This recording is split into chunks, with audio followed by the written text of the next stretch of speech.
దేవుని వాక్యాన్ని మనం ధ్యానం చేసుకుందాం. హెబ్రీలకు రాసిన పత్రిక 8 నుంచి 10 వచనాలు మనం చదువుకుందాం. 8 నుండి 10 వచనాలు మనం చదువుకుందాం.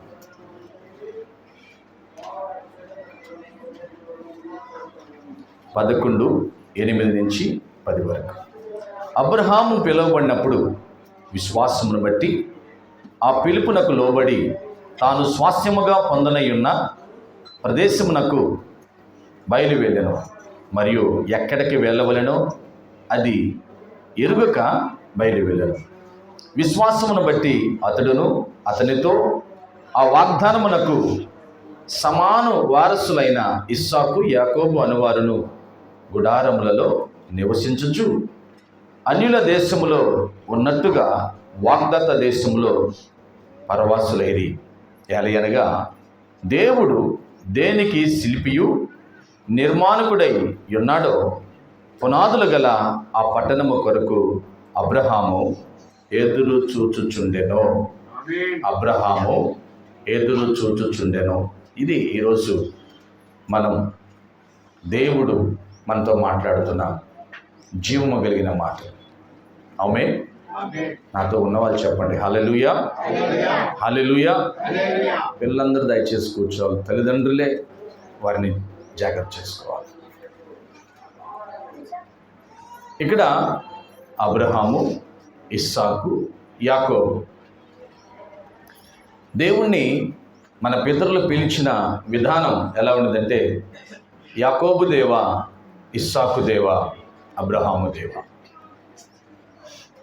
ఆ తర్వాత నీ పేరు కూడా రావాలి, నా పేరు కూడా రావాలి. అంటే నా దేవా, నా దేవా. అంటే దేవునితో అంత దగ్గర సంబంధం కలిగి ఉండాలి అంటే మన పితరుల యొక్క జీవితాన్ని మనం ఒకసారి చూడాలి. ఇక్కడ ఏముంది? అబ్రహాము గురించి చెబుతున్నాడు. అబ్రహాముని దేవుడు పిలిచాడు. పిలిచినప్పుడు ఆయనకి 75 సంవత్సరాలు.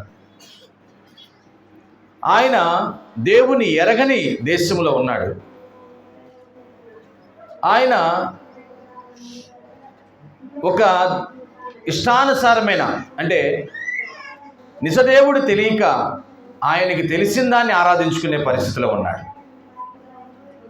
అటువంటి పరిస్థితిలో దేవుడే ఆయన్ని పిలిచాడు. ఆ పిలుపుకు లోబడ్డాడు. ఆ పిలుపుకు లోబడి నేను వస్తానయ్యా అన్నాడు. ఎందుకు వస్తానన్నాడంటే దేవుడు ఆయనతో చెప్పాడు, నేను నిన్ను ఆశీర్వదిస్తా, నీ పిల్లలను ఆశీర్వదిస్తా, నువ్వు ఎక్కడికి వెళ్తే అక్కడ దీవించబడతావు అని దేవుడు బహుమానాన్ని కూడా తెలియజేశాడు. మరి ఎక్కడికి వెళ్ళాలి అని అడగల, నేను వస్తానయ్యా అన్నాడు. హల్లెలూయా. అది అబ్రహాము యొక్క విశ్వాసం.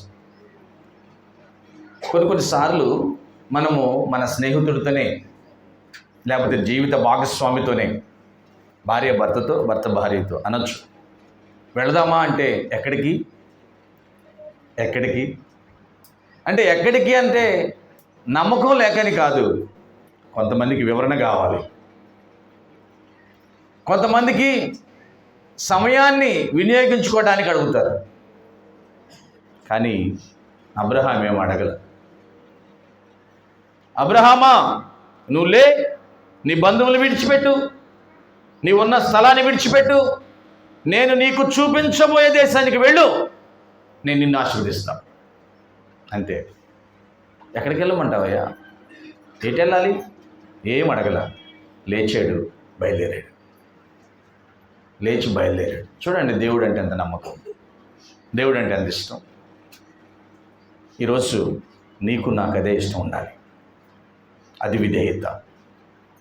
ఆ విధేయత రావాలంటే దేవుడు ఎంత గొప్పవాడో నీకు తెలియాలి. ఆమేన్, హల్లెలూయా. కొంతమంది పిలిస్తే మనం వెళ్ళాం, కొంతమంది పిలిస్తే ఖచ్చితంగా వెళతాం.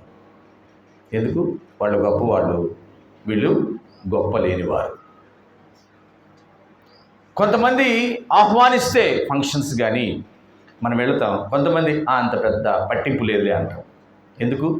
వాళ్ళ యొక్క స్టేటస్ని బట్టి, ఘనతను బట్టి, గొప్పతనాన్ని బట్టి. మనుషులు కాదు దేవుడు అబ్రహాం పిలుస్తుంది, దేవుడే పిలుస్తున్నాడు.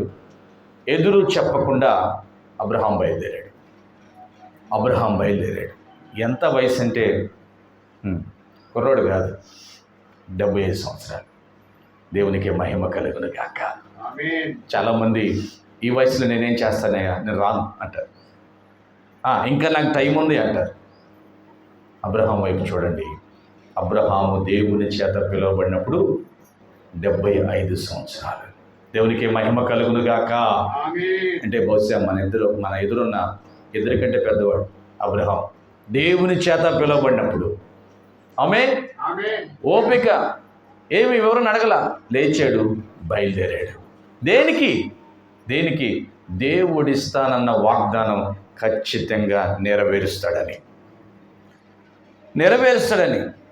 సరే, బయలుదేరినప్పుడు ఎక్కడికి వెళ్ళినా ఆయన ఏం చేస్తున్నాడు? గుడారాలు వేసుకుంటున్నాడు, గుడారాల్లో ఉంటున్నాడు. ఎక్కడో దేవుడు చూపించే దేశమేదో, దేవుడు చూపించే ఆ స్థలం మీద, ఆ పట్టణం ఏదో, అక్కడ వరకు నేను టెంట్ వేసుకుని టెంట్లో ఉంటాను అంటున్నాడు. ఓకే, ఆఖరికి ఎక్కడికైతే దేవుడు వాగ్దానం చేశాడో ఆ కానానుకు తీసుకెళ్ళాడు అబ్రహాంని. ఇప్పుడు వచ్చేసాం, కానాను వచ్చేసాం, ఇక్కడ ఇదే నీకు నేను చూపించే దేశం అన్నాడు అబ్రహాం. ఇప్పుడు ఏం చేయాలి? పిల్లర్స్తో మంచి మిద్దె కట్టాలి. ఎక్కడే కదా ఉండేది అని. కానీ అక్కడ మిద్దె కట్టాడంటే కట్టల, అక్కడ కూడా టెంట్ మాత్రమే వేసుకున్నాడు, గుడారం. ఎందుకంటే అబ్రహాముకు తెలుసు నేను ఎక్కడి నుంచి వచ్చాను. హల్లెలూయా. మనకు తెలియదు మనం ఎక్కడి నుంచి వచ్చాం. అబ్రహాముకు తెలుసు నేను ఎక్కడికి వెళ్ళాలో, మనకు తెలియదు మనం ఎక్కడికి వెళ్ళాలో. అబ్రహాముకు తెలుసు కాబట్టి ఈ భూమి మీద గట్టి పునాది కలిగిన నివాసం నాకు అవసరం లేదు, ఎందుకంటే ఇది ఉండదు, నేను ఆయన దగ్గరికి వెళ్ళాలి. దేవునికి మహిమ కలుగును గాక. నమ్మిన వారు చెప్పండి హల్లెలూయా. మిగిలిగా హల్లెలూయా. అదే దేవుని వాక్యం సెలవిస్తుంది ఇక్కడ. 11 హెబ్రీయులకు రాసిన పత్రిక 11:9 విశ్వాసమును బట్టి అతడును అతనితో వాగ్దానములకు సమవారసులైన ఇస్సాకు యాకోబు అనువారును గుడారములలో నివసించుచు అన్యుల దేశములో ఉన్నట్టుగా వాగ్దత్త దేశములో పరవాసులైపోయారు. వాగ్దత్త దేశములో అంటే వాగ్దానము, దేవుడిచ్చిన వాగ్దానమైన కానానులో పరదేశులుగా.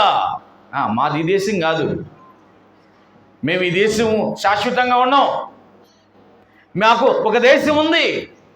హల్లెలూయా. పిల్లలు ఒకసారి చెబుదాం హల్లెలూయా. మాకు ఒక దేశం ఉంది, అక్కడికి వెళ్ళాలి మేము. ఇక్కడ మేము స్థిరంగా ఉండాల్సిన అవసరము లేదు. అబ్రహాము, ఇస్సాకు, యాకోబు ఇదే ఆలోచనలో ఉంటారు. ఎడ మనకి స్థిరం లేదు. ప్రియ దేవుని బిడ్డ, ఈరోజు చాలామంది దేవుని బిడ్డలుగా ఉండి కూడా ఇదే మనకి స్థిరం అనుకుంటున్నారు కదా. చక్కగా పాటలు పాడతారు. ఈ పాట పాడుతూనే కూడా కొంతమందికి భయంగానే ఉంటుంది విడిగా. ఏం పాట? పరదేశులము ప్రియులారా మన పురమిది కాదిప్పుడు నిజముగా. ఇది కాదు మన పురం. ఏది? పరలోక రాజ్యం. హల్లెలూయా. దేవుని రాజ్యం మనకి స్థిరమైనది. ఇది మనకి స్థిరమైనది కాదు. ఈ విషయం ఎవరో తెలుసు? మన పితరుడైన అబ్రహాముకు తెలుసు, యాకోబుకి తెలుసు, ఇస్సాకుకు తెలుసు. మరి ముగ్గురు వాగ్దాన భూమిలో అడుగుపెట్టి కూడా డేరాలలో, టెంట్ హౌస్లో, గుడారాల్లో నివసించారంట. ఎప్పుడంటే అప్పుడు పీకి వెళ్ళిపోవాలంతే. ఆమేన్. ఎందుకు అంటే ఇక్కడ చక్కగా ఉంది 10వ వచనం. ఏలయనగా దేవుడు దేనికి శిల్పియు నిర్మాణకుడై ఉన్నాడో పునాదులు గల ఆ పట్టణము కొరకు అబ్రహాము ఎదురు చూస్తూ ఉన్నాడు. ఆమేన్. దేవుడు దేనికి శిల్పిగా, నిర్మాణకుడుగా ఉన్నాడు. ఆ దేవుని రాజ్యం కొరకు అబ్రహాం ఎదురు చూస్తున్నాడు. ప్రియా సంగమా, దేవుని రాజ్యం కోసం ఎదురు చూపు ఉందా నీలో? దేవుని రాజ్యం కోసం ఏంటది? అది నాశనము కాని రాజ్యం. ఆమేన్, హల్లెలూయా. అది నాశనము కాని రాజ్యం, నీతిగా ఉండే రాజ్యం. అది ఎప్పుడు పరిశుద్ధుడు పరిశుద్ధుడని గానాలు, ప్రతిగానంతో ఆరాధన జరిగే రాజ్యం అది. అక్కడ ఆకలి లేదు, అక్కడ దప్పిక లేదు. ఈరోజు ఇప్పుడు ఇంచుమించు మరి 11-20 నిమిషాలు అవుతుంది. ఈరోజు ఈ 11-20 నిమిషాలు అయ్యే లోపే నీ ఉదయం నుంచి ఇప్పటి వరకు ఎంత వేదన పడ్డావో, ఎన్ని కష్టాలు, నీ సమయం నిద్ర మేలుకున్న కాడి నుంచి. ఏంటి జీవితం? ఎప్పుడు హడావుడేనా? ఎప్పుడు పరిగెట్టమేనా? ఇదేనా నా బ్రతుకు? నెమ్మది లేదా? శాంతి లేదా? కొద్దిగైన విశ్రాంతి లేదా అనుకుంటాం. ఉంది. ఎక్కడో తెలుసా? దేవుని రాజ్యంలో. గిడ్డి చప్పులు పెడదాం. హల్లెలూయా.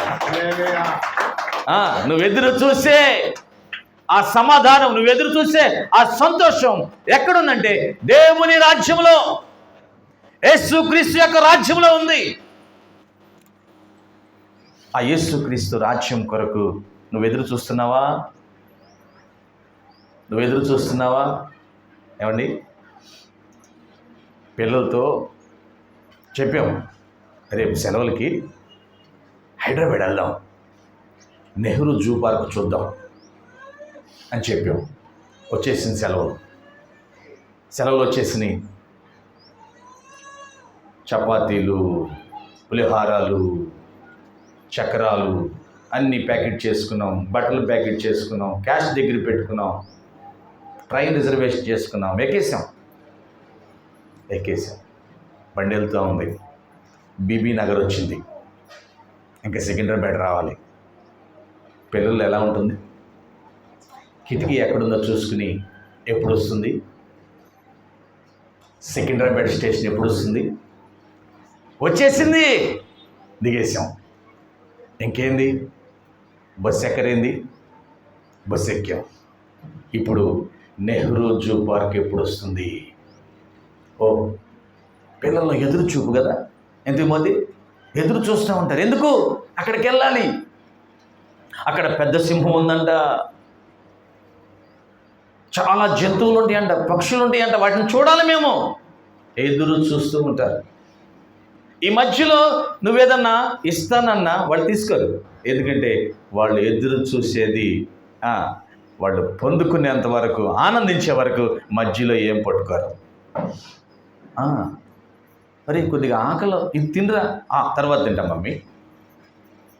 మనమేమో పిల్లోడు తినలేదేమో అని బాధ కాదు, వాళ్ళు ఎదురు చూస్తున్నారు దానికోసం. హల్లెలూయా. అందరూ చెప్తే బాగుంటుంది. హల్లెలూయా. ఒక్కసారి నోరు ఉండవాలన్నది చెప్పండి. హల్లెలూయా. ఎదురు చూడటం కదా జీవితంలో. ఎదురు చూడటం, ఒక రోజు కోసం ఎదురు చూస్తూ ఉంటారు కొందరు. ఆ రోజు వచ్చేసింది, మనం ఎదురు చూస్తూనే ఉంటాం, ఆ రోజు వచ్చేస్తుంది. ఇక్కడ అబ్రహాము దేవుని రాజ్యం కోసం ఎదురు చూస్తున్నాడు. హల్లెలూయా. దేవుడు కట్టిన ఆ చెరిగిపోని, నాశనమవని ఆ పునాదులు కలిగిన పట్టణం కోసం అబ్రహాము ఎదురు చూస్తున్నాడు. ఈరోజు నువ్వు నేను కూడా ఎదురు చూసేవారిగా ఉండామా లేదా? ఒక్కసారి వాక్యంలోకి వెళ్ళి మనం చూద్దాం. అసలు మనం ఎవరు అనేది ఒక్కసారి మనం చూద్దాం. ఫిలిప్పీయులకు రాసిన పత్రిక, అపోస్తలుడైన పౌలు ఈ మాట అంటున్నాడు. ఫిలిప్పీయులకు రాసిన పత్రిక 3వ అధ్యాయం 18వ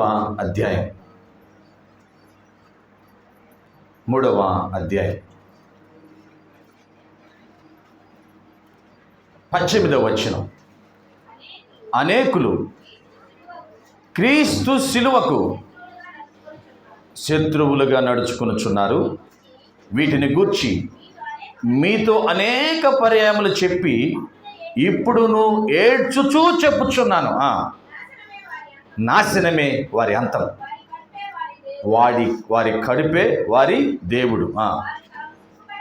వారు తాము సిగ్గుపడవలసిన సంగతుల యందు అతిశయపడుచున్నారు, భూ సంబంధమైన వాటి యందే మనస్సు నుంచుచున్నారు.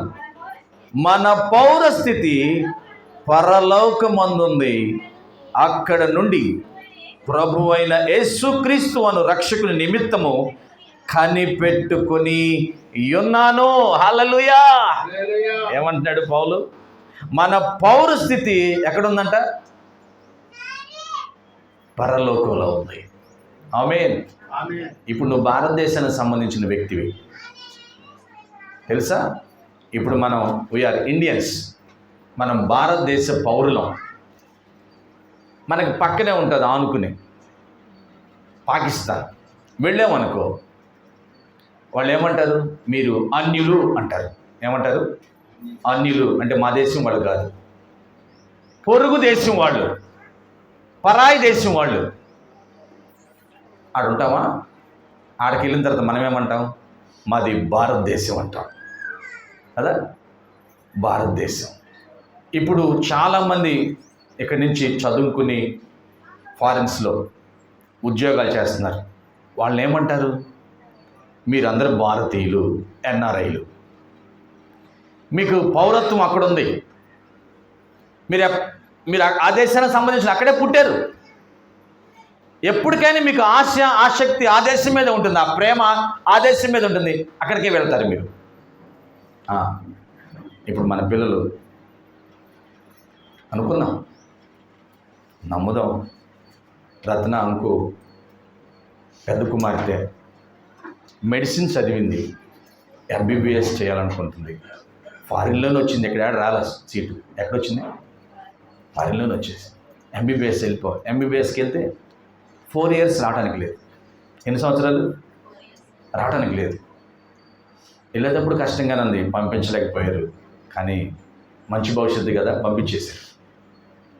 అక్కడికి వెళ్ళిన తర్వాత ఒక 2-3 నెలలు చాలా కష్టంగా ఉంది, తర్వాత అలవాటు అయ్యింది. తర్వాత ఎప్పుడు మా ఇంటికి వెళ్తానా అని ఎదురు చూస్తూ ఉంటుంది కదా, ఎదురు చూస్తూ. ఎందుకు? అమ్మను కలుసుకోవాలి, నాన్న కలుసుకోవాలి, మా ఇంటిలో కొద్దిసేపు నేను ఆనందించాలి. ఎదురు చూడటం అంటారు దాన్ని. పిల్లలు స్కూల్కి వెళ్తారు, ఉదయం సాయంత్రం కోసం బహు ఎదురు చూస్తారు. ఎందుకు? అమ్మను కలుసుకోవాలి, నాన్న కలుసుకోవాలి, మా ఇంటికి వెళ్ళాలి. హల్లెలూయా. అర్థమవుతుంది కదా జన? అర్థమవుతుందా? అర్థమవుతుంది. మా ఇంటికి వెళ్ళాలి అంటే మీకు మీ ఇల్లు తెలుసు, అంటే మీకు మీ దేశం తెలుసు, అంటే మనకు మన ఊరు మన ప్రాంతం తెలుసు. కానీ దేవుని వాక్యం చెబుతుంది మన ప్రాంతం ఇది కాదు. నమ్మిన వారికి గట్టిగా హల్లెలూయా చెప్తాం. హల్లెలూయా. మన ప్రాంతం ఇది కాదు. మన పౌరస్థితి పరలోకంలో ఉంది. మన ఐడెంటిటీ, మన గుర్తింపు, మన ఆధార్ ఎక్కడుంది? పరలోకం. నీ పర్మనెంట్ అడ్రస్ పరలోకం. నమ్మిన వారికి ఇటు చప్పట్లు కొడదాం. హల్లెలూయా. ఇది టెంపరరీ అడ్రస్, టెంపరరీ అడ్రస్. మనం ఎక్కడి నుంచి వచ్చాం? పరలోకము నుంచి దేవుడు పంపిస్తే వచ్చాం. మనం తిరిగి అక్కడికి వెళ్ళాలి. అక్కడికి వెళ్ళాలి అంటే ఏం చేయాలి? తెలుసుకోవాలి ఎక్కడి నుంచి వచ్చాము. తెలుసుకున్న తర్వాత యేసుక్రీస్తును అంగీకరించాలి. అంగీకరించిన తర్వాత దానికోసం ఎదురు చూడాలి. ఆమేన్. అందరూ చెప్దాం హల్లెలూయా, హల్లెలూయా. దానికోసం ఎదురు చూడాలి. ఇక్కడ పౌలు చక్కగా అదే ఫిలిప్పీయులకు రాసిన పత్రికలో ఏమంటున్నాడు చూడండి, 9వ వచనం. క్రీస్తును సంపాదించుకొని ధర్మశాస్త్ర మూలమైన నా నీతిని గాక క్రీస్తు నందలి విశ్వాసము వలనైన నీతి అనగా విశ్వాసమును బట్టి దేవుడు అనుగ్రహించు నీతి గలవాడనై ఆయన యందు అగపరచు నిమిత్తము ఏ విధము చేతనైనను మృతుల నుండి నాకు పునరుద్ధానము కలగవలనని ఆయన మరణ విషయములలో సమానుభావము గలవానడై ఆయన పునరుద్ధాన బలమును ఎరుగు నిమిత్తము ఆయన శ్రమలలో పాలుపడ ఎట్టుదో ఎరుగు నిమిత్తము సమస్తమును నష్టము పరుచుకొని వాటిని పెంటతో సమానముగా ఎంచుకొనుచున్నాను. దేనికంటే దేవుని రాజ్యం కొరకు. మరొకసారి అంటాడు, నేను ముందున్న వాటి కొరకు ఆశపడుతూ వెనుకున్న వాటిని విడిచిపెడుతున్నాను, పెంటవల ఎంచుకుంటున్నాను. హల్లెలూయా. అంటే మనం ఎదురు చూడాలంటే, దేవుని రాజ్యంలోకి వెళ్ళాలంటే మనం ప్రతిదీ మనకు తగులుకున్న వాటిని, ఈ లోకంలో చెడుని విడిచిపెట్టే వారిగా ఉండాలి. అందరూ చెబుదాం హల్లెలూయా. విడిచిపెట్టాలి, చాలా విడిచిపెట్టాలి. ఎప్పుడైతే అన్నీ విడిచిపెడతామో ఖచ్చితంగా దేవుణ్ణి చేరుకోగలం. యేసు రాజ్యంలో మనం చేరుకుంటాం. ఆమేన్. అందరూ చెబుదాం హల్లెలూయా, హల్లెలూయా. ఏమేమి విడిచిపెట్టాలి? చాలా విడిచిపెట్టాలండి, చాలా విడిచిపెట్టాలి. మొదటిగా పాత రోత జీవితాన్ని విడిచిపెట్టాలి. ఏం విడిచిపెట్టాలి? పాత రోత జీవితం. క్రీస్తునందు ఉన్న యెడల వాడు నూతన సృష్టి, పాతవి గతించెను, సమస్తమును ఎలా ఉండాలి? క్రొత్తగా ఉండాలి. నీ దృష్టి క్రొత్తగా ఉండాలి, నీ నడవడిక క్రొత్తగా ఉండాలి, నీ తలంపులు క్రొత్తగా ఉండాలి, నీ మానసిక స్థితి కొత్తగా ఉండాలి, ప్రతిదీ క్రొత్తగా ఉండాలి. నువ్వు పాత రోత జీవితం వదిలిపెట్టాలి. చూద్దామా? మార్కు సువార్త, లూకా సువార్త 15వ అధ్యాయం. లూకా సువార్త 15వ అధ్యాయం 3వ వచనం. అందుకు ఆయన వారితో ఈ ఉపమానము చెప్పెను, మీలో ఏ మనుషునికైనను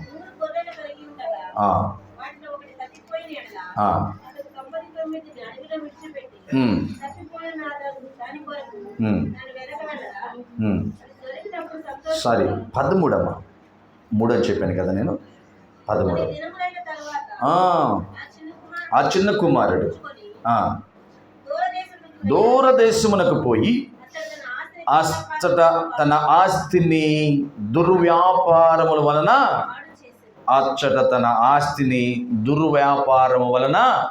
పాడు చేసి. నీ జీవితంలో ప్రియ యవనస్తురాలా, యవన బిడ్డ, ప్రతి ఒక్కరికి దేవుడితో మాట్లాడుతుంది, దేవుడు మనతో మాట్లాడుతుంది. దుర్వ్యాపారాలు ఉండి మన జీవితంలో, దుర్వ్యాపారాలు, వాటిని విడిచిపెట్టాలి. హల్లెలూయా. దుర్వ్యసనాలు, వాటిని విడిచిపెట్టాలి.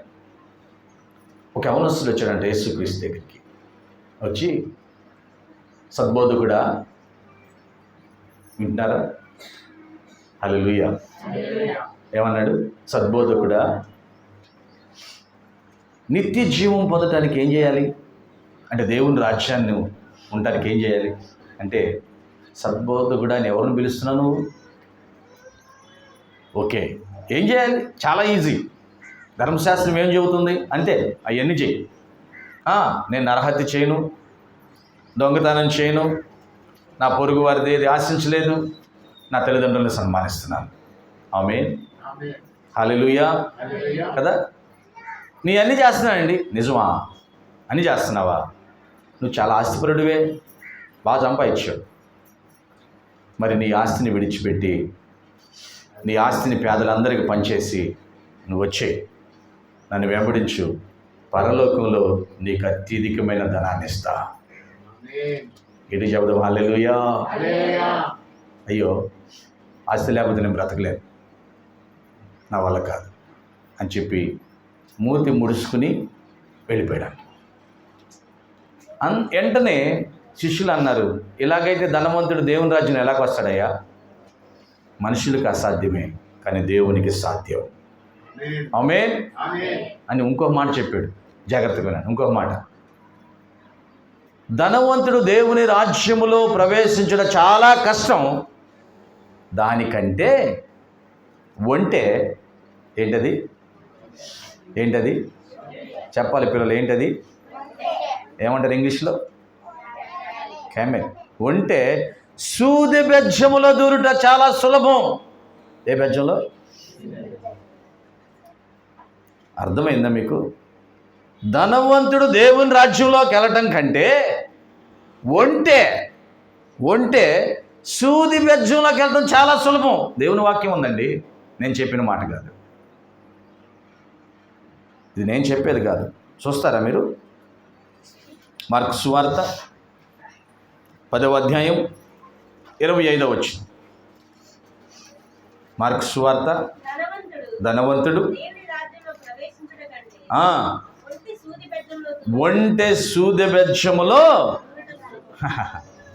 అరే చాలా విచిత్రంగా లేదు ఈ మాట. ఒంటె సూది బెజ్జములో దూరటం చాలా ఈజీ అంట. అంటే దేవుని ఉద్దేశం ఏంది?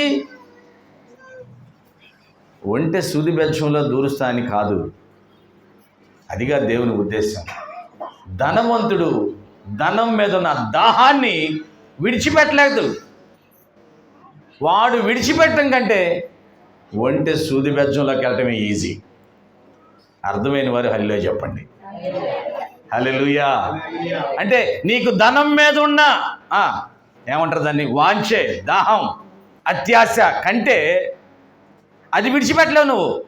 దానికంటే ఇది సులువు అంట. ఏది? సూది బెజ్జంలో ఒంటి వెళ్ళటం. వా అంటే మనిషికి ఎంత అత్యాశ ఉందో దేవుడు చెబుతున్నాడు. మనిషికి దేవుడు అంటే ఎంత చులకన భావం ఉందో దేవుడు చెబుతున్నాడు. లోకం మీద, దేవుడు సృష్టించిన లోకం మీద మనిషికి ఎంత ప్రేమ ఉందో దేవుడు తెలియజేస్తున్నాడు.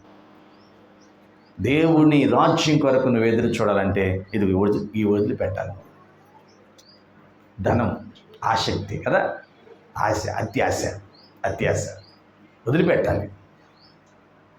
వదిలిపెట్టకపోతే ముందుకు వెళ్ళలేవు. ఇంకొకటి, చెడు స్నేహాలు. ఏంటయ్యి చెప్పాలి? ఏంటి? ఏ స్నేహాలు? మంచి అనయ్యి, మంచిగా ఏం చేస్తాయి? అరే రోజు పని చేస్తే 200-300 వస్తాయిరా, ఒక్కసారి దొంగతనం చేస్తే పెద్ద సంచి వచ్చింది, నలుగురు పంచుకోవచ్చు. సామెతలు 1వ అధ్యాయంలో ఉంది ఈ మాట. సామెతలు 1వ అధ్యాయంలో ఉంది ఈ మాట. అందరూ పంచుకోవచ్చు, ఒకటే పంపకం, ఎక్కువ తక్కువ లేదు, సమానంగా పంచుకుందాం. ఎంతకాలం కష్టపడతావురా? ఒక చిన్న మాటేగా అబద్ధం చెబుదాం, తప్పించుకోవచ్చు. నేను చెబుతాగా ఐడియా, తప్పించుకోవచ్చు. మీకు తెలుసా, ఒక నరరూప హంతకుడు లాంటి వాడు, దొంగ, పెద్ద దొంగ, ఉరిశిక్ష వేశారు. రేపే ఉరి తీస్తారు. ఈరోజు రేపు చచ్చిపోయే వాళ్ళకి ఈరోజు జైలు ఏం చేస్తారంటే, నీ చివరి కోరిక ఏంది నాయనా అంటారు. ఇరిమియా వింటున్నావా? ఏమంటారు? నీ చివరి కోరిక, సరే నువ్వు చివరి కోరిక ఏంది? లాస్ట్ ఫైనల్ ఏదంటే ఇష్టం నీకు? బిర్యానీయా? తెస్తాం.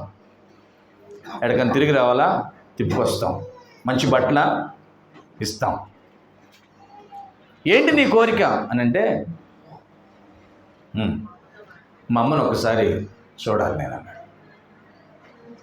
ఎవరిని? ఆ అమ్మను ఒకసారి చూడాలన్నాడు. ఇది చాలా సింపులే. అమ్మ కబురు చేశారు, అమ్మ వచ్చింది. సెల్ కాదు, అమ్మతో విడిగా నేను మాట్లాడాలి. అడ్డం మెష్ ఉండకూడదు. నాకు అమ్మ దగ్గరికి రావాలి. అమ్మ దగ్గరికి వచ్చింది.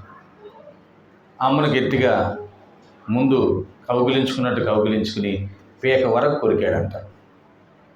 ఎందుకు? ఏం కొరికాడు? గొంతు కొరికేసాడు. ఎట్టి కొరుకుతుంటే అందరు వచ్చి పట్టుకుని లాగారు. ఎరా, జన్మనిచ్చిన తల్లిని చంపాలనుకుంటావా? రేపు పొద్దునకు నువ్వు చచ్చిపోతావు, తప్పు కదా, ఇంకొక నేరం చేస్తున్నావా నువ్వు? లేదండి, ఈరోజు ఈ మరణశిక్ష పొందటానికి కారణం మా అమ్మే.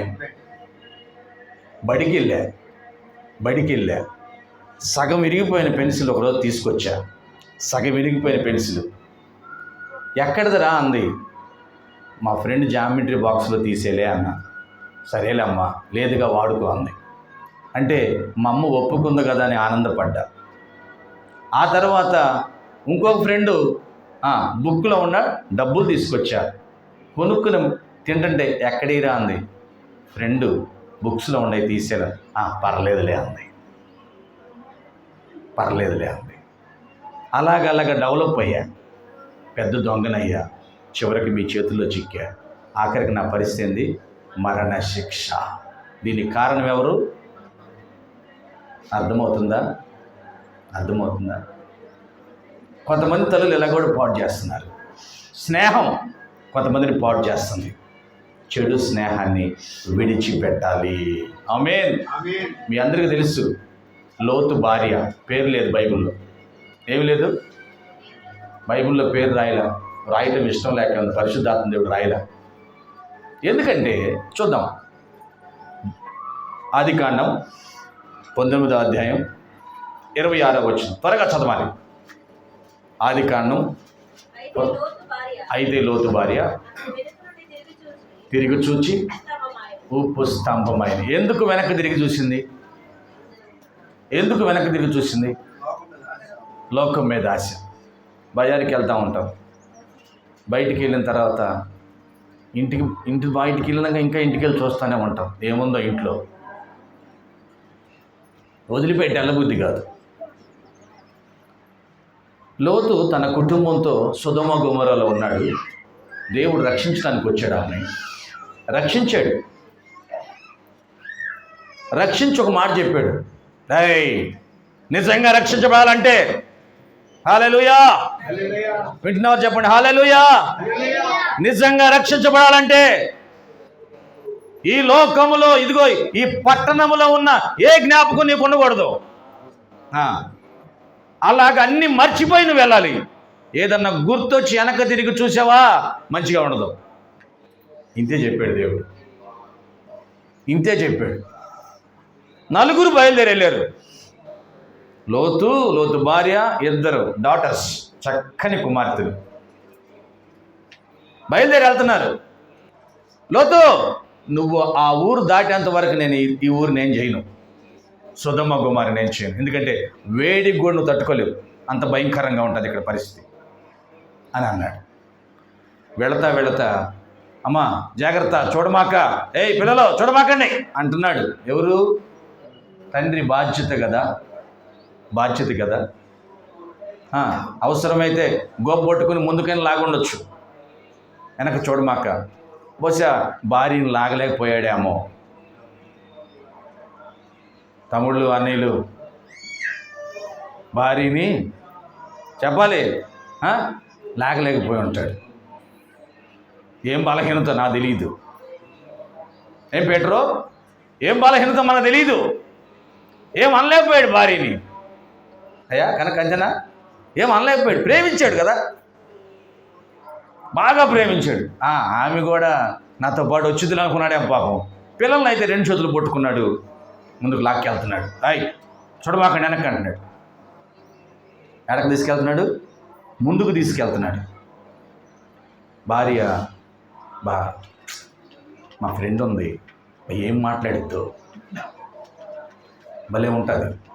ఈ ముచ్చటంతా ఏమైపోయింది ఇక నాకు, ఈ కబుర్లన్నీ ఏమైపోతాయి, బంగారం లాంటి పట్టణం వదిలిపెట్టి వస్తున్నానే అని చెప్పి ఏం చేసింది? వెనక్కి తిరిగి చూసింది. ఏమండి, బైబిల్లో ఒక మాట ఉంది, ఉప్పు స్తంభం అయిపోయింది. ఏ స్తంభం అయిన తర్వాత సంగతి తీసి పక్కన పెట్టండి, ఇప్పటికైనా కదిలిందా? ఇది చెప్పండి నాకు. రవి, ఇప్పటికైనా కదిలిందా? కదిలిందా? ఎందుకు? ఇంకా ఆ జ్ఞాపకాలు తనని విడిచిపెట్టలేదు కాబట్టి.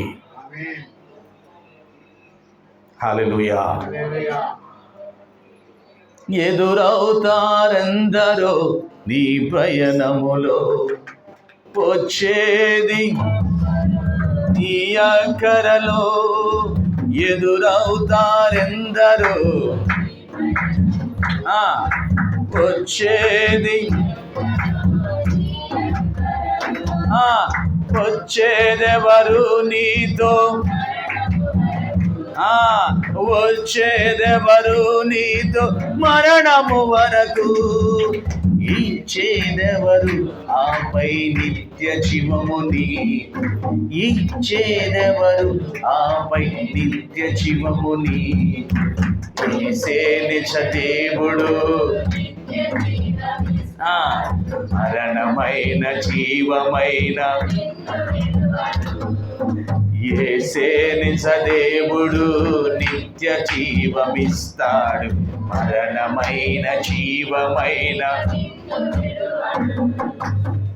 కొంతసేపు కనబడి అంతలోనే మాయమయ్యే ఆవిరి వంటిదిరా ఈ జీవితం, లోకాన కాదేది. హల్లెలూయా. ఏది శాశ్వతం కాదు. 3-4 కేజీలు మెడ వంగిపోయేద దండలేసుకున్న ఉంగరాలు, ఏళ్ళు పగిలిపోయేట ఉంగరాలు పెట్టుకున్న అట్ట ప్రాణం పోవటమే లేదు. కాలు అడ్డం పెట్టి లాక్కెళ్ళిపోతారు మొత్తం. అదా సంకలో కాలేసి రాకపోతే ఏళ్ళు కట్ చేసి తీసుకెళ్తారు. ఏది ఉంచరు మన దగ్గర, ఏది ఉంచరు. దేవుని రాజ్యం కోసం నువ్వు ఎదురు చూడాలంటే పాత జ్ఞాపకాలు, పాత స్నేహాలు నీకు గుర్తుండకూడదు. ఆమేన్. ఉన్నాయా? నువ్వు ఈ పట్టణమే. పునాదులు కలిగిన దేవుని రాజ్యానికి మనం వెళ్ళాలి అంటే పాత రోత విడిచిపెట్టాలి, పాత స్నేహాలు, పాత తలంపులు విడిచిపెట్టాలి. 40వ దావీదు కీర్తన 2వ వచనం. 40వ దావీదు కీర్తన మనం ఈ 3 దినాలు చదువుతూ వచ్చాం. చదవండి తొందరగా. 2వ వచనం. నాశనకరమైన గుంట్లో నుండి, జగటగల దొంగ ఊబుల నుండి నాయన నన్ను పైకెత్తును. దావీదు అంటున్నాడు ఈ మాట. దావీదు అనుభవం ఇది. నాశనకరమైన గుంట, జగటగల దొంగ ఊబి, ఈ 2 డేంజరే. నాశనం అంటే ఆ గుంటలో పడితే పతనం. జిగటగల దొంగ ఊబి, అది పైనే బాగుందిలే, అంత లోతు ఉండదని చెప్పి పడ్డాం, ఏమైపోతుంది? ఇక మెల్లిగా దిగుతుంది. మెల్లిగా ఇదేం పెద్ద, నేను చేసే పనికి ఈ ₹1,00,000 పెద్ద అప్పు కాదులే అనుకున్నా, చేసేసా. ఇప్పటికీ 1,00,000 దాటి ఇంకా కడుతూనే అసలు ఆడే ఉంది. ఏమైంది? అసలు ఆడే ఉంది. దొంగ ఊబి కనపడుతుంది, పైకి బాగుంటుంది. మనకొచ్చే జీతానికి ఇది పెద్ద అప్ప. అయ్యో, నెల ఇసిరేయచ్చు. ఏమేయచ్చు? ఇసిరేయచ్చు అనుకున్నాం, కానీ కూరుకుపోతుంది. దావీదు అనుభవం ఏంటంటే, దావీదు పైన తిరుగుతున్న డాబా మీద యుద్ధానికి వెళ్లకుండా ఓ చక్కటి అమ్మాయి కనపడింది.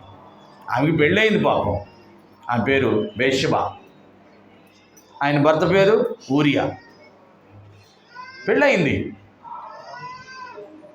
ఈ ఊరియా దావీదు దగ్గరే సిపాయి, సైనికుడు. సామాను మోసే వ్యక్తిలే, అంత పెద్ద యుద్ధానికి వెళ్ళేవాడు కాదు, సామాను మోసే వ్యక్తి, లేకపోతే వంట చేసే వ్యక్తి.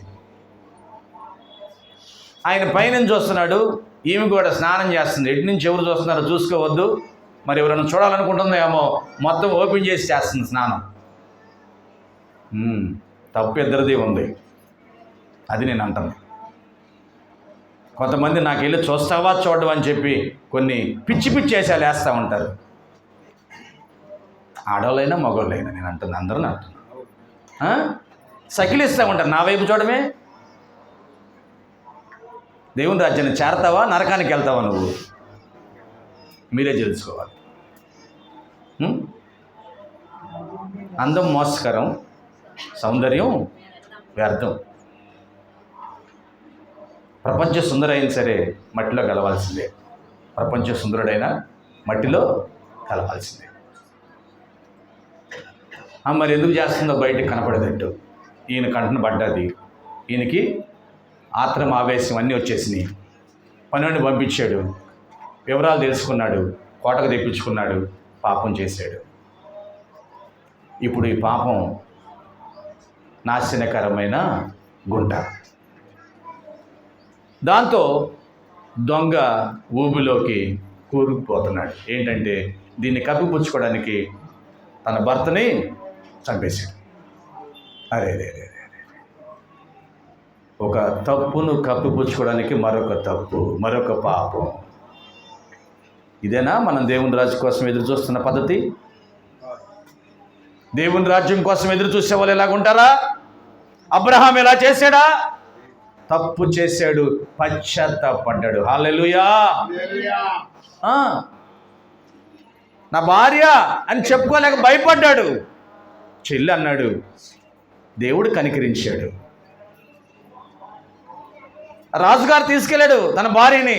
అయ్ నా భార్య వేయండి, కోటకెళ్ళావు, నీతో నేను కాపురం చేయను అన్నాడా? లేదు, ఆనందంగా స్వీకరించాడు. హల్లెలూయా. ఎస్, మేము దేవుని బిడ్డలం, మాకు ఎక్కడికి వెళ్ళినా తప్పు జరగదు, మా దేవుడు మాకు కావుదలని నమ్మాడు. అలాగనే జరిగింది శారా విషయంలో. తప్పు చేస్తే మరలా ఇంకో తప్పు చేయటానికి పరిస్థితి అయిపోయింది. జగటగల దొంగ ఊబి నీ జీవితంలో ఉందా? కదా, రావాలనుకుంటున్నాను బ్రదర్, కుదరట్లా. నేను విడిచిపెట్టినా వాడు వదిలిపెడతలా, నన్ను తగులుకున్నాడు, ఇక వదిలిపెట్టే పరిస్థితి లేదు. బ్లాక్మెయిల్ చేస్తున్నాడు, వీడియోలు చేస్తున్నాడు, ఫోన్ రికార్డులు తీస్తున్నాడు కదా. ఇప్పుడు అన్నీ జరుగుతుంది ఏంటి? అయ్యే కదా, ఫోన్ రికార్డులు, వీడియో రికార్డులు. తప్పించుకోవాలనుకుంటున్నా కానీ నా ఫోటోలు బ్లాక్మెయిల్ చేస్తున్నాడు. ఈరోజు యవనస్తులు చాలామంది ట్రాప్లో ఉన్నారు. తల్లిదండ్రులు అలా జాగ్రత్త. మీ పిల్లలు ఎక్కడ ట్రాప్లో ఉన్నారో, ఎక్కడ నాశనకరమైన గుంటలో ఉన్నారో జాగ్రత్తగా కనుక్కోండి, లేకపోతే జగడగల దొంగ ఊబిలోకి కూరుకుపోతారు. నిజం, నేను చెప్పేది నిజం. దేవుని రాజ్యం కొరకు నువ్వు ఎదురు చూడాలి, నీ బిడ్డలు కూడా ఎదురు చూసేటట్టుగా చేయాలి. ఆమేన్. హల్లెలూయా. మరి ఎన్ని చేయాలంటే మనం చాలా తేలికగా ఉండాలి. ఈ లోకంలో ఆత్మీయమైన జీవితం కలిగి ఉండాలి. మీ అందరికీ తెలుసు పిటి ఉషా. ఎంతమంది తెలుసు ఇక్కడ పిటి ఉషా? చెప్పండి, ఎంతమంది తెలుసు పిటి ఉషా? చదువుకున్న వాళ్ళు మ్యాక్సిమం తెలుసు, చదువులేని వాళ్ళు కూడా తెలుసు. 1980 ఆ ప్రాంతం. రన్నింగ్లో పరుగులు రాణి పిటి ఉషా. ఆమె కంటే ఇంకెక్కువగా పరిగెత్తే వాళ్ళు ఎవరు లేరు. కానీ ఆమె అలాగా పరిగెత్తడానికి చాలా సాధన చేసింది. ఎంత సాధన చేసింది అంటే ఉదయం లేచి సాధన చేసేది, ఎంత ఆహారం తీసుకోవాలి అంత ఆహారమే తీసుకునేది. చాలా జాగ్రత్త కలిగి సాధన చేస్తేనే ఆమె ఆ పథకాలు ప్రపంచమంతా మెచ్చుకునే విధంగా పథకాలు సాధించింది. ఈ రోజుకి కూడా పిటి ఉషా పరుగుల రాణి అని చెప్పుకోగలుగుతున్నారు. జాగ్రత్తగా వినండి. ఆమె గ్రౌండ్లోకి వచ్చి పరిగెత్తేటప్పుడు ఎలా ఉంటుంది ఒకసారి చూడండి, చూపిస్తారు ఎలా ఉంటుంది. మంచి చీర కట్టుకునిద్దా, కంచిపట్టు, చెవులకి ఇంతంత పెద్ద బుట్టలు వేసుకుంటుందా, చేతులకి ఎంతెంత పెద్ద గాజులు వేసుకుంటుందా? చెప్పాలి, ఏమేమి వేసుకుంటుంది? Simple dress. అంటే కొంతమంది అంటారు వీళ్ళకేం బట్టలు లేవా అనుకుంటారు. కాదు, లేనిపోయిన బరువులన్నీ వేసుకుంటే పరిగెత్తలేరు. లేనిపోయిన బరువులను ఉంటే ముందుకు నడవలేరు. కాబట్టే ఈ సత్యాన్ని మనం అర్థం చేసుకోవాలి. ఓపికతో పరిగెత్తాలంటే నీలో ఉన్న ప్రతిదీ విడిచిపెట్టాలి. ఆమేన్. చూడు ఎలా ఉంది, సింపుల్. ఏమీ లేవు, చెవులకు లేవు, ముగ్గులు లేవు, చేతులు లేవు, కాళ్ళకి షూ వేసుకుంది, చిన్న బనియన్, సింపుల్ ట్రాక్, అంతే. అలా ఉంటేనే పరిగెత్తగలదు, అలా ఉంటేనే గమ్యానికి చేరగలదు. చాలామంది నాకు దేవుడు కావాలి, ఈ లోకం కావాలి. ఏం కావాలి చెప్పాలి? దేవుడు కావాలి, ఈ లోకం కావాలి. పరిగెత్తలేవు నువ్వు. నిన్ను ఎవడు మోసుకుని కూడా పోడండి. నీకు నువ్వే దేవుని రాజ్యం కొరకు ఎదురు చూడాలి. ఆమేన్. సులువుగా చిక్కులు పెట్టే పాపాన్ని విదిలించుకుని వెళ్ళిపోవాలి బయటికి. ఆమేన్. పరిగెత్తాలి ముందుకి. దేవుని రాజ్యం కొరకు కనిపెట్టుకుని ఉండాలి.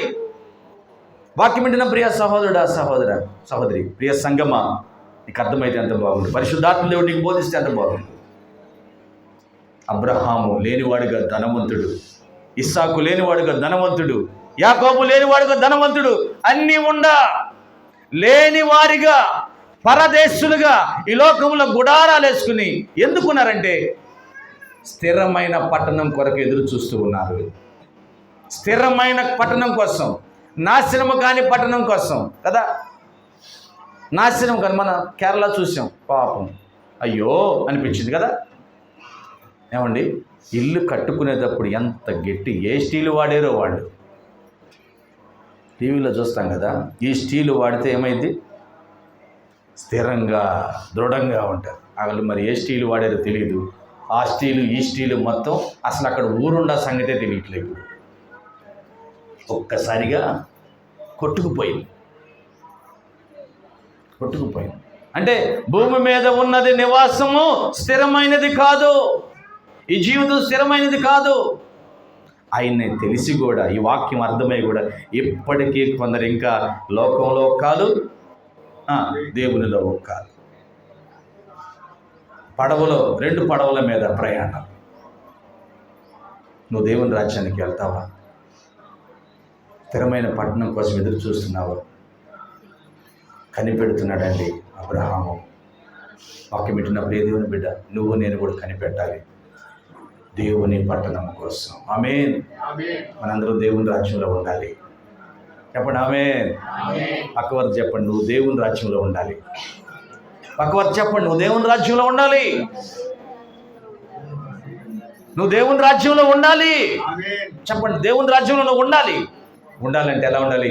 సులువుగా చిక్కులు పెట్టే పాపాన్ని విదిలించుకుని పరిగెత్తాలి. ఆమేన్. అన్నిటికీ అంటే ఏడే ఉంటాం. నిత్య నరకాగ్ని.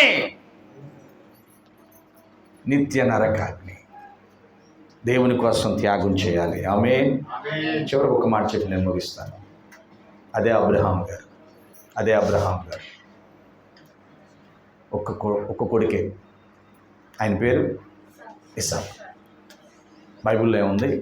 నీకు ఒక్కడై ఉన్న ఒకే కుమారుడు, నువ్వు ప్రేమించిన నీ కుమారుడిని నాకు బలిగా అయ్యో, అది మామూలు బలి కాదు, చంపి తగలబెట్టాలి, కాల్చి. అప్పుడు దాకా అబ్రహాంకి అర్థం కాల. ఏంటో తెలుసా? ఏం అర్థం కాలేదంటే, పిల్లోడు ఎదిగాడండి. ఇంకో సన్ను అంకు రోజు చిన్నపిల్లాడు కదా, ఆడుకుంటున్నాడు. బాగా బుజ్జిగా ఉన్నప్పుడు ఎత్తుకున్నాడు, ముద్దెట్టుకున్నాడు. ఇప్పుడు కూడా ఆడుకుంటున్నాడు. వీడేమయ్యాడు? మా జోసఫ్ అంత అయ్యాడు.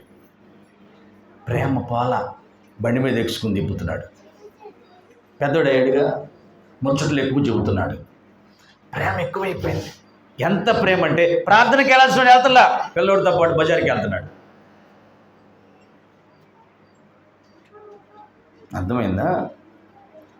సంఘ కూడుదల ఉంది, కుటుంబ ప్రార్థన ఉంది. కుటుంబ ప్రార్థన మీరు పెట్టుకోండి, మా పిల్లోడు నేను ఆడుకుంటా ఉంటాం అంటున్నాడు శారమ్మతో. కుటుంబ ప్రార్థన మీరు పెట్టుకోండి, చర్చికి మీరు వెళ్ళండి, నేను నా కొడుకు ఫంక్షన్కి వెళ్ళి వస్తాం.